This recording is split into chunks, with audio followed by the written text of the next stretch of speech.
If Jesus walked into some churches today, many religious people would accuse him of breaking their rules, just like the Pharisees did. The shocking question is, would you? In John chapter 5, Jesus heals a man who had been paralyzed for 38 years.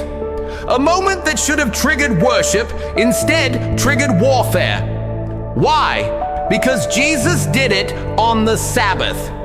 The Jewish leaders said, "You broke the law." But Jesus said something that shook their theology. "My Father is always working, and so am I." Was Jesus violating the Sabbath? No, he was violating their interpretation of the Sabbath. They created boundaries God never placed. They protected traditions God never commanded. They defended systems God never endorsed.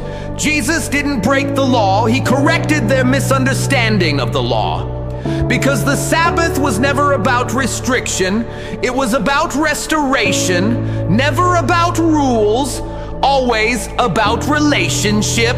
And if healing a suffering man threatened their religion, then their religion was the problem.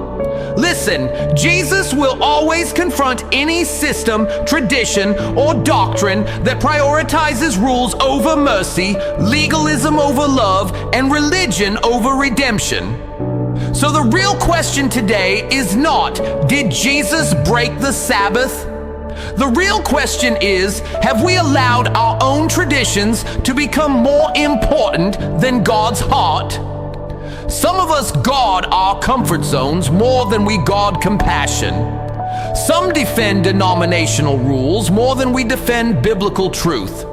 Some cling to rituals while ignoring the hurting people Jesus came to heal. The Pharisees had perfect doctrine, but no compassion. They had the law in their heads, but not the love of God in their hearts. Jesus disrupted their system because the system no longer reflected God. Ask yourself today, if Jesus performed a miracle in front of you, but it didn't fit your church tradition, would you celebrate it or criticize it? Because sometimes the greatest obstacle to revival is not the devil, but religious pride. Before you scroll, do you think modern churches still struggle with legalism?